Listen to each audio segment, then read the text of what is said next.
Hi everyone, welcome to the second episode. Actually, second na to, pero I'm not sure if everyone was able to. Medyo matagal na yung first episode of Tatay Talk Tambayan. The first episode, wala pa kaming pangalan. Now, medyo ginawa na namin ng pangalan, so hope you like it. It's TTT, Tatay Talk Tambayan. Alright, so we have two guests rin tonight, and we have Martin. Martin was also the guest we had last time. Hi, Martin. Good evening, everyone. Nice to be back. Yun. To share more talks and tambay na rin. Yun, tambay. Tambay talagang goal natin dito. And then, we have Chris, who's a friend of mine as well from high school, grade school days pa. Hi, Chris. Hello. Hi. First time to be here. Excited. Tumambay. Yan. At saka makapagkwentuhan sa ating lahat. Kulang, may dala ba kayong beer dyan or ano? Wala kang beer eh. Si Chris, sure yan meron. I'm just gonna start my shift. So, coffee tayo. Yeah, so, Tito Hits tayo, Tito Hits. May coffee, merong alcohol. Ako lang, background lang mga konti. Ikaw yun sa bar. Buffalo Wild Wings pa. Alright, so, ang kwentuhan natin ngayon actually, not really controversial, pero very timely yung issue about schooling kids. So parang, as parents, what's our plan for this school year? Diba? Kasi parang, schools yung traditional schools would be on, parang, uncharted territory talaga sila because walang school. Technically, you don't go to school, but you stay home and do your schoolwork sa bahay. So parang everyone's trying to go online. So I was wondering, so brief background. So ako, I have two kids. One is in incoming grade 3 and then another, yung bunso ko is incoming junior kinder. So, anong tawag doon? Kinder 2 ba yun? Anong tawag doon? Kinder 2. Bago mag-prep. Ayun, bago yung totoong kinder. Di ba big nun? Bago yung totoo. Yung senior. Baka pre-K yun? Yung ba yung pre-K? Hindi ko alam anong tawag eh. Senior kinder. And then after junior kinder siya, then senior kinder. After senior kinder. May ganun pa. Okay. Okay. Diba? So, ang pinaka-requirement lang talaga is the senior kinder. And then, yeah. Tama. Yeah. Same din yung youngest. Yun. Sa school namin, I think yung play school nila, ng kids ko, it's called pre-K, yung junior kinder.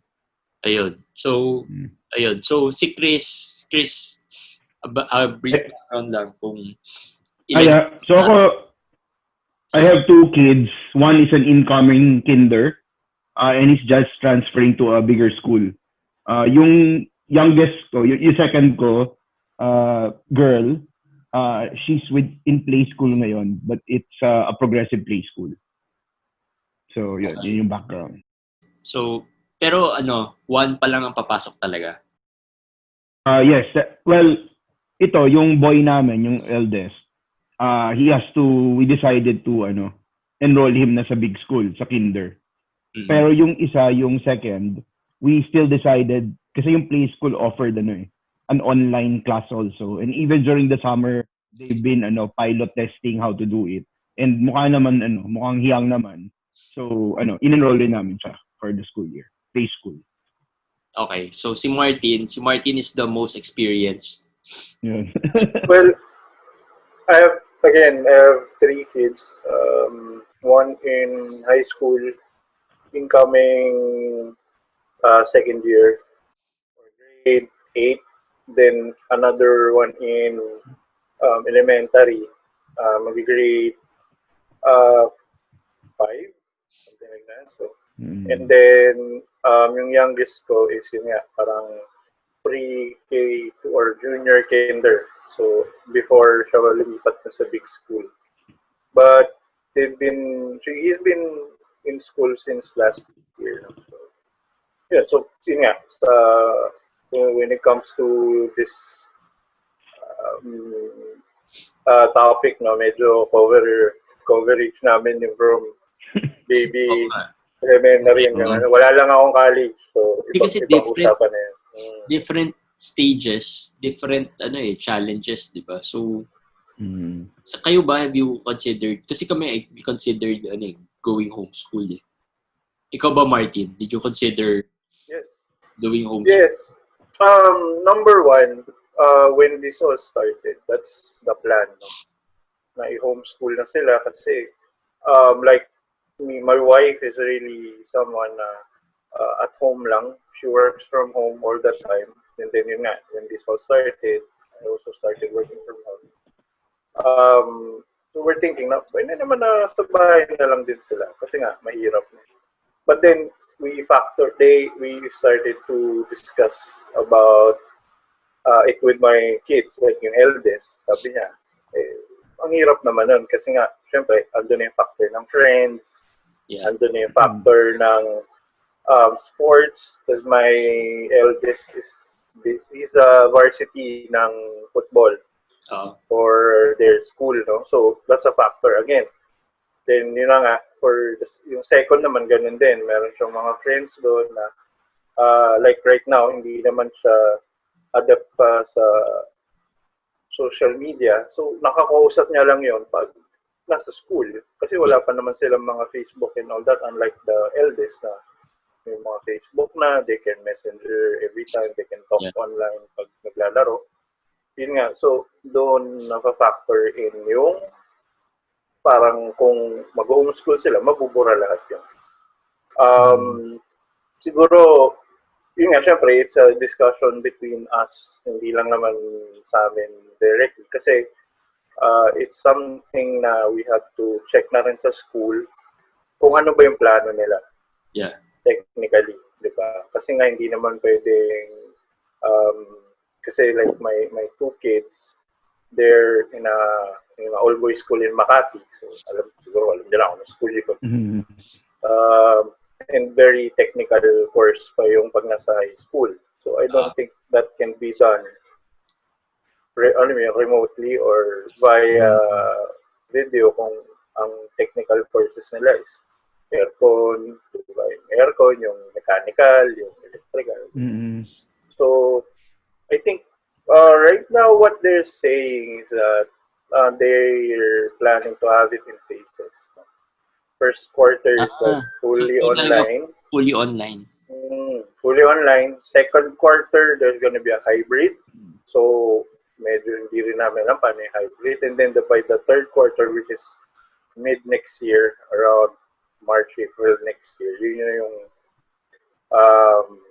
yung face-to-face na. So, hopefully, we have the vaccine, we have those things available. So, that's the plan. But, things can conditional change. Ba yung conditional ba yung phases? Depende kunwari bumaba yung cases or magkaroon ng vaccine or they're sticking with the plan regardless? I think that's conditional. Kasi nga, syempre, like okay. Right now, we're thinking na okay na tayo by last end. Pero ngayon, lulusok na naman yung, diba? So, let's see. I mean, it's a plan. At least they forward something to us. They gave us a plan. This is what we're looking at. On a phase on how we can do the school year. So, syempre, maraming nag-react, maraming parents na nag-pull out, maraming parents talagang So kayo, you're sticking to the traditional school going online and I think for now, yeah. Kasi nga, it was a decision na binigyan namin ng weight yung mga anak namin. Yeah. And then, syempre, tinignan din namin yung magiging situation. But they're enrolled, technically. Kasi nga, karoon ng discussion about if they wanted to go homeschool or full homeschool, lipat school, lipat everything. And talagang they had to, they really, even nila na, how about dun sa bunso mo? Kasi pag high school and mga school, late grade school, na yan eh. They can think on their, somehow they can think on their own na parang, ayoko niyan. Pero pag bata. Youngest naman, syempre baby pa naman. I think the only problem we have with that is that ang magiging setup naman, kasi it's like a school near our house. Parang maliit na kindergarten school na. Na magtuturo. What's gonna happen is that online, but ang setup, they will give everything to the parents and yung parents yung magtuturo. So, yun yung medyo mabigat na parang, teka lang. Diba? So, parang they will give you the syllabus, they will give you the schedule, probably some assignments, and then parang yung parent na yung bahalang kumausap sa anak nila kung how would you like to do this, how to learn. Yeah. So, yun yung nakita kasi walang online classes? Walang online meron classes? Siguro twice a week. Twice a week, okay. Just to explain na, this is what's gonna happen for this week, and then yung parent na yung mag-follow through kung ano man yung next sessions or assignments or projects or yung kailangan. So parang 2 hours in 2 days. Then, yeah. So parang talaga, homeschooling na rin talaga yung nangyari. Parang gano'n. So, pero yung 2 hours na yon may involves other kids, meaning they get to talk to their classmates, gano'n? Yun yung hindi namin alam pa. No, hindi pa. Kung magiging per session siya or marami kayo na naka-zoom din. My understanding is that, yun nga, there's a specific time in a day, in a week lang na may session, then everything else, po-provide na nung school doon sa parents. So, yung parents yung mag-follow through for whatever is needed. I think ang common sa ating tatlo is we have kids na pre-elementary pa rin. So sa amin, sa inyo Chris, iba yung decision process nyo. Kayo you strongly considered homeschool talaga di ba? Kasi ang maganda sa situation namin, we're not tied to one school or to any community. So and our kids are young, so hindi pa sila yung strongly attached to, let's say, an institution or friends. So mas flexible. Pero ang strong consideration talaga namin is safety. So any school, start ng mga ECQ, pinag-iisipan na namin yan kasi natenga yung mga ibang applications namin. Isa lang yung natenga sa UPIS. And eventually, ngayon, they're trying to continue yung interview pero kailangan physical. So sabi namin, wag na lang. Pero going back to homeschool, yun, wife ko kasi very particular sa mga ganyan and masipag siya mag-research. So in reality, I wouldn't have thought of homeschooling kung hindi siya nagpaka OC or something about it. And thankfully, it was an option initially kasi yung kung saan namin pinasok yung eldest namin, wasn't really communicating early days so hindi namin alam what's going on. So yun yung time na kinonsider namin yung homeschooling, and then nag-attend kami ng ilang discussions. So it turns out okay naman siya. Actually it's been there naman even without the virus, and other people are really doing it. I've heard of people nga na homeschool until high school, before high school, and then ipapasok sa high school. Yun. So siguro ang na-contribute ko naman doon was really, okay, homeschool, pero sayang naman, parang tayo, nag-work kaming dalawa ng wife ko as in like, focused work siya. So hindi namin siya matututukan the whole time. So at least we thought of probably hiring a dedicated tutor since makakatipid naman sa homeschool, and then use those funds na lang to get a dedicated tutor, and then you get into a discussion whether allow mo yung tutor to go here physically or baka online. Baka may pwede mo ipatest and then make sure na naka siya. Actually, maganda yung idea nung homeschool and then hire a tutor na lang for those na parents na walang time to really teach the kids Kasi yung homeschool, yung tuition kasi when we inquired is not as high as yung mga traditional schools Like 30 lang, di ba? Mga ganun. 50 below. More or less, diba? So, a year. So, malaki yung difference niya from the traditional school. If wala kang time to teach the kids, you get a tutor na pwede mo ring bayaran na yung difference nung what you were supposed to pay pag nag-traditional school ka, di ba?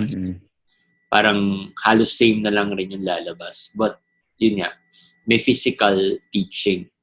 Kasi yung homeschool, di ba, hindi naman sila nag-teach. They only provide you the curriculum, advise either the parents or the tutors how to achieve the objectives, and more administrative sila in terms of accreditation, di ba? Para ma-acknowledge yung... Or ano lang sila, if they help facilitate lang yung learning ng mga kids, di ba? So, medyo magiging mahirap talaga. Pero like sa inyo, Martin, both kayo ng wife mo work? Do you work? Yeah. So how... Actually, the thing about that tuition, if we're going into that, sige. Prior to the... Controversial yung tuition eh. Sobra. Kasi nga, prior to we enroll the kids, medyo hino-hold off muna namin kasi nga we're discussing, we're thinking homeschool, or we transfer them to a different school na same ang tuition, pero mas maganda yung ino-offer na homeschool, hybrid, and face-to-face. Okay. So, actually, kasi we heard a lot of other parents, kasi nga, syempre, every section, every grade yan. And lalo na for my eldest, magkakilala na yung mga parents. Since kinder, magkakasama yan. Hanggang ngayon, high school na, magkakasama pa rin. So talagang magkakakilala na yung parents. And a lot of them nagkukwentuhan na, why don't we just transfer our kids to ganito. Kasi mas maganda doon. Same price. Right? So they're saying CSA is better, ganyan. It's co-ed pa doon, ganyan. So, it's something na naging discussion talaga the back end and yung mga parents na nagkukwentuhan regarding those things. Pero yun nga, prior to like 2 weeks ago, bigla nila binagsak yung tuition fee. So yung... binagsak? Wow. Binabalik. So, it's number one, it's not, hindi kasi ang plan is to increase for this school year. So, that was scrapped and then parang naging same na lang yung tuition from last year to this year. So, parang feeling ko nga kasi, a lot of parents either hindi na nag-enroll and or hindi nagustuhan yung pinaka-offering ng school. So, walang discount? Hindi discount eh. Parang hindi nila in-increase yung tuition and I think binabaan nila ng konti. Kasi nga, like yung mga computer lab, something like that, hindi nakasama yung costing doon. Okay? So, parang may bumaba siya in essence on what we are expecting from yung alam mong babayaran mo for the next year. Yeah, kasi kasi 'di ba last school year, meron na yung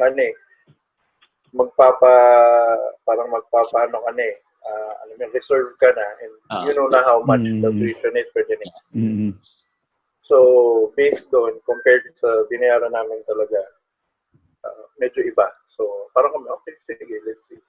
I mean, it's there. It's technical. It's something na, may friends na sila doon. Sanay na rin kami. Kasi, controversial yung tuition eh. Kasi maraming parents na nagre-react na dapat daw significantly less yung babayaran kasi nga wala naman ng pasok, mababawasan yung siguro yung mga kailangan mo bayaran because hindi ka na magagamit ng school facilities. Exactly. So, it's a mix. Do you think dapat talaga may discount or do you think na kasi ako, ang perspective ko naman dyan, kasi yung school ng anak ko, hindi naman talaga sila totally nagbaba ng tuition fee. Although walang increase, I think almost all schools naman hindi apply ng increase this year. Pero ang perspective ko naman, kasi yung iba, ina-expect talaga nila lower, malayo from the current. Ang perspective ko naman, yung mga schools would probably invest on infrastructure to build the online platform, to, alam mo yun, medyo hindi rin siya mura. So parang medyo fair lang na, for me, fair na hindi sobrang laki yung difference ng. I think okay lang if they don't increase or hindi sila mag-discount. Basta okay lang. Basta walang increase, wala nang discount, okay lang. Kasi syempre it's a business eh. Diba? And syempre, like, for the school of kids ko, mga Catholic priests naman yung mga nag-handle na. So I think they're also working on their infrastructure to enable their teachers to do the, like, they said na, maging digitally available na rin, online, ganyan, whatever they do to equip their teachers to do the yung future na new normal na sinasabi nila. So, talagang okay lang na okay na status quo, okay lang din walang discount, okay, mas okay ko walang increase. Kaya kami okay lang kasi hindi naman sila nag-increase. Kasi ibang gusto talaga, discountan nyo, hindi naman namin ginagamit sa school eh. Yung gusto lang marami. So, hindi naman. Kasi, syempre, they have to also adjust on something like diba? Mag-a-adjust din naman yan dun sa magiging facilities nila, yung magiging work arrangements nila with their teachers. Right? Yung mga teachers naman, kung work from home, dapat meron din sila yung mga allowances nila. Hindi lang yun. Parang, actually, feeling ko nga mas mahirap pa for teachers to do work from home. Eh. Kasi una, mas maraming oras. Ha? Mas matagal yung oras na kailangan nila i-spend, usually. Oo. Tsaka, every teacher would need internet facilities, di ba?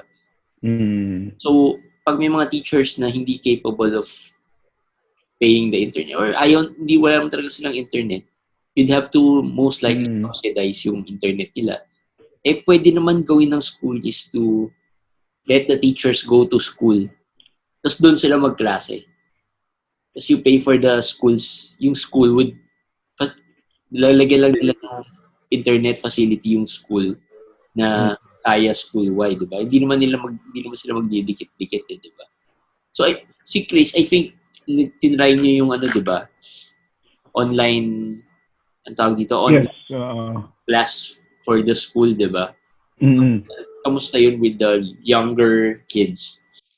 Kasi sa older, I think, like kay Martin, marunong na. Yung issue yun eh. For the younger ones, kamusta yung experience with that? Dun sa yung sa panganay namin, he's very he's very good at navigating iPad or even minsan sa laptop, he knows how to control the mouse. So parang mga 2 years old, 3 years old, marunong na siya kumalikot eh. So I think sobrang sandali lang yung struggle with the setup. And mostly he's even able to focus pag during classes and participate. So I think malaking factor sa amin yun. Kasi we were siguro before we took the summer class na online, we were medyo leaning towards homeschooling. Kasi alam niyo ito, sobrang medyo mahal on the high side yung tuition nung dito sa progressive school that we want to enroll to. So, ang dami mong masisave sana doon and do a lot more things. But when we saw our kid naman, able to adjust, and then, syempre hindi niya pa kilala yung mga classmates niya, pero he managed to build rapport naman, and even with the teachers, although hindi sing bilis, but mukhang kaya. So, sa amin kasi, ang decision for that is long term. Kumbaga, di ba like yung kanina, let's say, lipat na ibang school, medyo long term na yun, di ba? We only saw homeschooling as short term. So, the moment na walang virus or na-manage na, we'll probably send him back to the same school anyway. So, sa amin, go for it na lang. And then yung second namin, yun, mas syempre, 3 years old, hindi pa ganun ka mabilis ma-distract. So, initially, kita namin nagsistruggle in terms of, sitting on the chair, keeping focus. Oo. So, pero may mga days naman na super attentive niya, may mga days na hindi. Pero I guess it really depends on the kid, the teacher. So, ang ginagawa namin as much as possible, may kasama siya during online class para may nagmamanage sa kanya.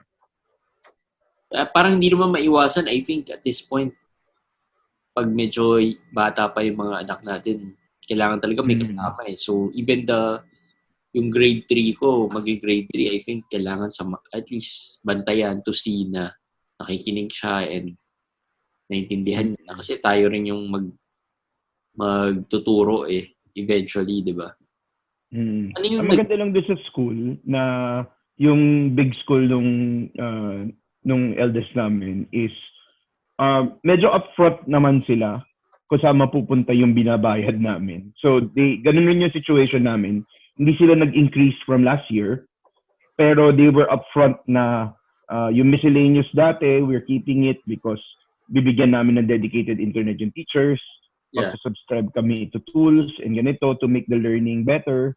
And makikita mo naman, medyo nagpe-pay off naman kasi mas mabilis for them. And then may IT department pa sila that figures it out. So may cost din yun. So yung sa akin, even if they increase the price, ano naman yun circumstantial naman yun di ba? Depende sa school. Kasi kunwari small school to progressive, yung OPEX nila mas malaki. So as long as ma-explain naman nila na maigi, and okay lang. It's still our decision naman whether gusto mo o hindi. In our case, we would understand and hopefully pag when things go back to normal, sana magbigay naman sila ng konting reprieve kapag okay na.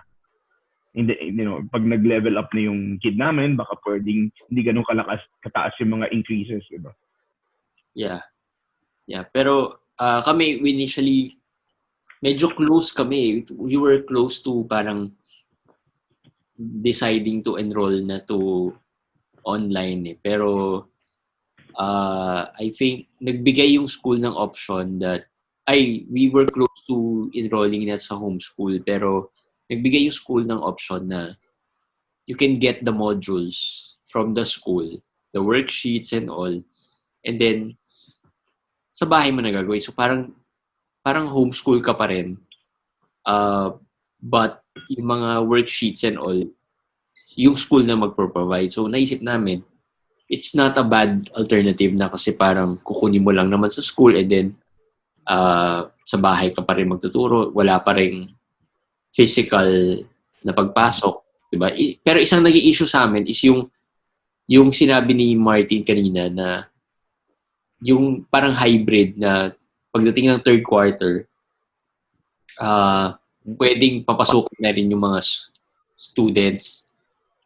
Kami parang hindi kami comfortable na papasukin yung anak namin until nagkaroon na ng vaccine or nagkaroon na ng cure. Kasi nga, hirap ang mga kids eh. So parang malikot, madumi, hindi mo alam kung ano yung saan sila pupunta, ano yung hinahawakan nila, diba? So, yun yung mahirap.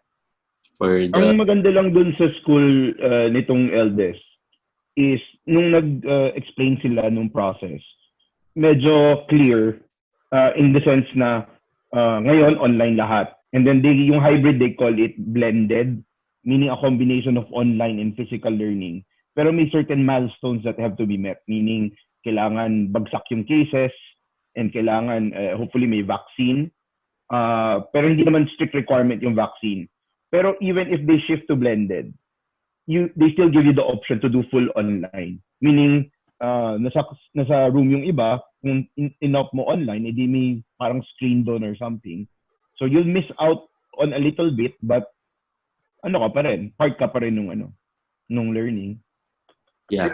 Yun lang naman talaga yung kailangan ni-explain ng mga school on how they would go about the school year.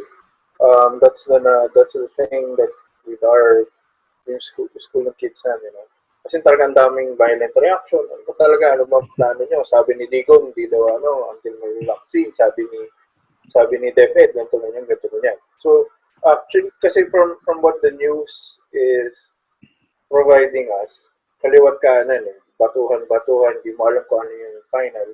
And then yung school mismo dapat yung nagsasabi, okay, for us, this is the plan. I mean, at least for Sir Chris, di ba, at least transparent yung school na papasukan niya na ito talaga yung plano and then may milestones, kung mangyari to, ganyan. So I think that should be done for all schools. Para at least yung parents, meron silang certainty na, okay, i-enroll ko sila dito kasi alam ko by this time, hindi magkakaroon ng problema in the near future. Diba? Kasi pagdating sa parents, alam everything is for their kids. Kahit sabihin mo, uulit kung hindi talaga, pero yun nga, safety talaga. So, I think it's up to the school to provide a concrete and, yung transparent plan for the parents. Kung ano man yung gagawin nila for the entire school year, yung milestones, kailangan gawin, or what to expect for the school year. Yung schools nyo ba, siguro, let's say before they came up with the plans, did they try to get feedback from the parents, get the pulse of the community? For us, yes. They did. They set this parang survey forms that they sent out to parents. Yun nga, doon nagkaroon ng violent reactions. Parang hindi nyo naman tinignan yung reaction, yung survey namin. Kasi halos lahat kami gusto homeschool na. Bakit ngayon may sinasabi pa rin kayong hybrid or face-to-face? Parang wala kaming kilala na naggusto magkaroon ng face-to-face. So, doon nagkaroon ng konting, violent reaction from the parents na parang sa yung survey nyo kung ganun lang din pala yung gagawin. Sa amin, I think I would understand naman kasi like for that school ng mga boys ko, sa highly technical na, diba? Hindi mo matuturo ang electrical wiring via, diba? Mga kuryente na pala yung estudyante ni pilot or mechanical. Yan yung mga classes like PE, yung mga ganyan. Kasi hindi mo alam kung paano mo gagawin eh. Pero sa amin, yes, nag-survey din. Although mostly yung wife ko naman yung sumasagot. So, but they ask parents din naman kung ano yung take nila about it. And pero yun nga, ang naging challenge is yung anxiety na parang ang tagal bago nakapag-relay ng message yung school kung ano yung plans nila. I guess from their perspective siguro just try to understand them. Wala it's new to them. Tinatry rin nila and hindi rin sila sure how it will work. So parang not just for the schools, no? You have to understand this is new for everyone. Schools, work, even on my industry call center. We have to adjust big time for this to work out. Yeah, kaya ito naman, kaya lang to malaking issue kasi it involves our kids. Diba? So parang kung tayo lang siguro, we can adapt easily pero yung safety of the kids, yun yung medyo parang mapapaisip ka talaga kung dumating pa nga sa point na yung bunso namin, parang inisip namin, wag na lang siya papasukin. Mabot pa kayo doon since pre. Sa amin, kami kahit kinder, part ng decision making kasi namin is itetest muna namin ano yung extremes na kaya namin. So, on the extreme worst case scenario, yun, yung bottom namin, ang nag-agree kami na worst case, di siya papasok na isang year, he'll be older than his batchmates, then it's still good, di ba? Di ba, catch up ka na lang or something. Sa amin, we did not really think of that kasi we have options naman. Siguro for my youngest, well, hindi yun kasi malapit lang naman yung school. And I think we already got whatever, kumbaga we understood the plans ng school niya kung how they can provide, at least magtuloy-tuloy pa rin, walang masayang na 1 year. Diba? So, it was not really, siguro naisip lang namin ng early parts, like nung when it all flew talaga na, ano ba yun, yung time na, oh my God, ano ba to, hindi natin alam kung ano nangyayari, we might have to stop everything.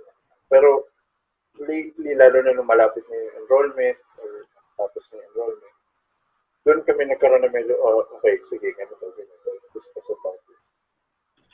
So, yeah, it never really crossed our minds na mag-stop. Kasi I think it's something that, well, for me, ang nanloob ko sa parents ko na pinag-aral ako. So, I have to do it to my kids.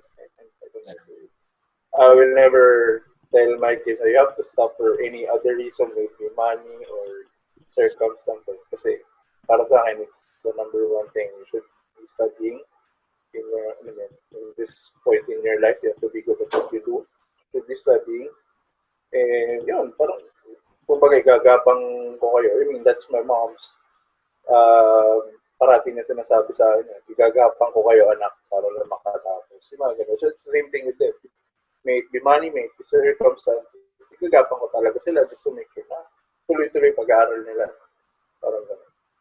Yeah, so, yun. So, I think we got into a little, nakakuha tayo ng perspective, no? Ano yung mga naging decision process of namin as dads, no? And I think a big part of this decision process has been yung mga asawa natin, eh. I think, sa inyo ba sino yung nag-decide talaga? Is it a collective effort between the two, kayong mag-asawa, or is it just final decision makings with the dads or always a collective for me, my wife, even with my kids. It's always a collective decision.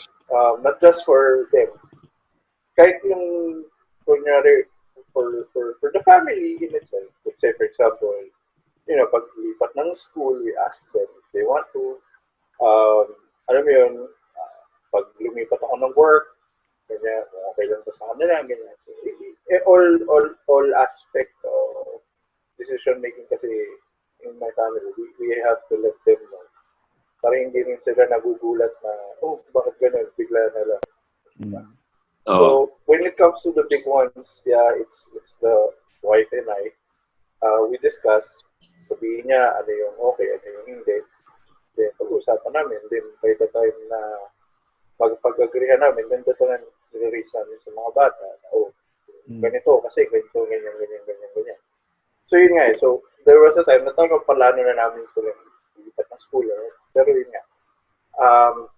That decision was not really final. It was just a decision between me and my wife. Nung kinausap namin sila, we had to wait na rin dun sa in a way, part ng decision making rin yung kids nyo, at least the older ones. So, especially the older ones. Parang, kasi sa amin, kunyari, like, we will include you in this decision. But you have to take responsibility na ito yung ginusto mo rin eh. Diba? So, in the end, pag sinabing, bakit nangyayari ito? Sabihin namin na, well, it's your part of the decision making. So, kaya nandito tayo. Yun yung magandang nakuha ko kay Markin. Pag medyo malaki na yung mga anak, they can be part of the decision process din talaga. At least matututo rin sila to, weigh the pros and cons and decide as well, diba? As a team, diba? Kasi, like for me, I'm raising 3 boys, so talagang medyo kailangan. Pala eh. Kailangan talagang have to raise gentlemen out there. Hindi yung, alam mo yung mga, kung ano yung they will end up with. So, I think it's something that I'm making sure na once they grow up, medyo kaya nila on their own, they'll be able to, even when they're kids, simple as, saan mo gusto mag-birthday, or saan mo gusto mag-celebrate ng ganito, anong gusto mo mag-birthday, or Christmas, what do you want? Yung mga ganun lang. Simple mga decision making sa time of Christmas, sa time ng aware sila na hindi yung kung ano yung magiging plan namin ng planeta tayo nila. Oo na lang sila. So I think it's something that they have to be aware na rin para at least alam nila yung mangyayari and aware sila kung ano man yung magiging kahinatnan yung magiging decision namin sa family. Just to give you an idea, kasi parang katulad ngayon, we're gonna be homeschool for some time. May time kasi before, like yung eldest ko, training siya for varsity and football. I was working in the morning, so I have to let him know nung maglilipat na ako ng work, baka hindi na kita masundo, you have to learn to mag-commute na mag-isa from school. So, he said, yeah, gusto pa rin niya mag-varsity, gusto pa rin niya mag-training sa gabi, matututo siyang mag-commute or Makati going to Mandaluyong. So, ginawa niya yun. So, he agreed. Nahirapan siyang mag-commute, pero at least alam niya, aware siya na nag-agree kami na ganun yung mangyayari. So, that night, hindi ka na siya masusundo. Gusto pa rin niya mag-training for varsity. He is responsible to go home on his own. Pero yun yung okay pag pag lalaki, no? Pag lalaki. Pag babae, mahirap. Pag babae, hindi ko alam ano mangyayari. Puro babae. Patigasan na lang yan. Ako puro babae. Parang di ko maisip na papagawa ko sa kanya yung mga ganong bagay. Kapag-commute mo. Yung funny parang my mom, mga lola niya, like yung my mom, sa side ko din yung lola niya sa side ng mom niya. Naiinis parang, bakit yung pinagko-commute yung anak mo? Batang-bata pa yan, high school pa lang yan. So, sinabihan ko yung nanay ko, ma, first year high school ako, nasa Cavite ako nag-aaral. Nagko-commute ako every weekend, nagko-commute ako araw-araw. Tapos yung anak ko, pinagagalitan ko. Ako nagko-commute, Makati pa Mandaluyong lang. Pero totoo yun. Isang ilog lang ang pagitan yan. Parang gano'n. So parang gano'n. Yun talaga. At saka sa case natin, may sisters tayo na who also likely commuted before, di ba? So, who learned to commute at some point. So, baka ngayon, nahihirapan tayong, ako rin, nagsistruggle ako to even sa boy kasi nahihirapan din ako Pero at some point, I guess kung gusto natin sila matrain the same way we got our training, we really have to take some, I guess, risk. Yeah. So, kumbaga, we were talking about school. School is there, yes, to teach them academically, to work with others, or stuff like that. But for parents, tayo, we have to teach them as well on other things. Like responsibilities, mag-commute, mag-commute, or stuff like that na hindi kayang gawin ng school. So I think that's something na as Tatays or us, just into connection on what's our topic today, which is yung schooling. Parang when it comes to homeschool, napapasa kasi sa atin yung pinaka-academic training ng mga bata. Outside dun sa mga tinuturo natin as values, as yung MRC nga na bago na ginano pa nila sa Congress ngayon, I think dapat parents na yung nagtuturo. Diba? Parang mangyari, yung iba nagiging burden yun sa kanila na, teka lang, tinuturuan ko na nga ito ng ganito. Akin pa yung academic na math, science, saraling panlipunan. Jose Rizal, Rabi. So, parang gano'n. Yun yung if you weigh things, yun yung nagiging impact sa parents ng iba when it comes to school. Kasi nga, parang naipapasa yung academic learning sa kanila. And of course, like for me, I've been out in college or out in school for like 10 years more than. So, kapag nagpapaturo sa akin, Google ko pa. Ano nga ba ito? Kumbaga, ikaw mag-aaral para maturuan mo rin sila. So, I think for some, it's a burden. Pero yung iba, okay lang din naman. Kasi nga, they take it as a... Hindi, yung time mo din not just that yung time. Yung time, So not all parents can afford to spend a lot of time teaching the kids academically. So, yun lang yung challenge doon, di ba? So, pero one realization ko, kasi di ba even yung play school ng kids namin, we chose to have progressive learning. So even itong big school, progressive pa rin. and now when you get the lessons yung kailangan mo i-facilitate, and having educated ako with the traditional school. So, parang makikita mo na, one thing I noticed lang, yung progressive way of learning or teaching, medyo less burdensome siya kasi hindi mo kailangan upuan yung bata and then, learn this, study this, or test, or, di ba? It's more project-based kasi. So, parang una, you can do it anytime. You can find a setting na where you can apply the learnings. And yung ultimate goal naman kasi ng progressive is the kid is able to learn on his own.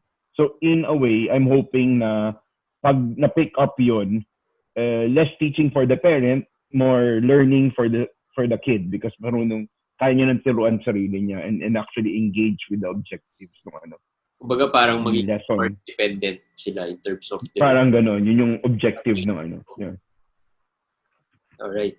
Sige. So, medyo maganda yung mga na-discuss today and I hope, and it will be a challenge for many of the parents this year. I think for everyone naman and maraming magsasacrifice in terms of time, in terms of effort. Katulad nga nung sabi ni Martin na parang burden, not really burden, pero it would need a lot of sacrifice from the parents, especially in the school year. So we're really hoping na matapos na to and makahanap na tayo ng vaccine and cure para we can all get back to normal. Kasi hanggang nandyan yan, I don't think it would be very normal for everyone.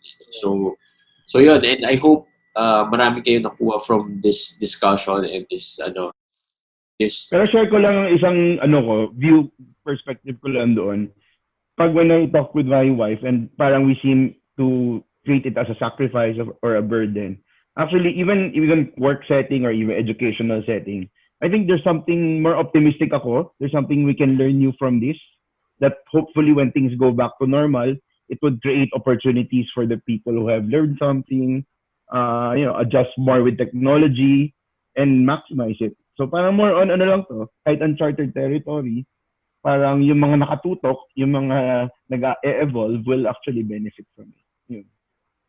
Yeah, it's a matter of perspective lang naman eh. Some would see it as a burden, some might see it as an opportunity, pero either way, I think we'll all be well and good naman after all these things. So I'm sure everyone would learn, would be different na rin in terms of perspective, and marami rin tayo matututunan from these things na nangyayari. So yun. So that's it for this episode of Tatay Talk ng Bayan, and I hope you got something. If you want to share your experiences as well, comment nyo na lang dun sa where I would post this video and the podcast, the audio version.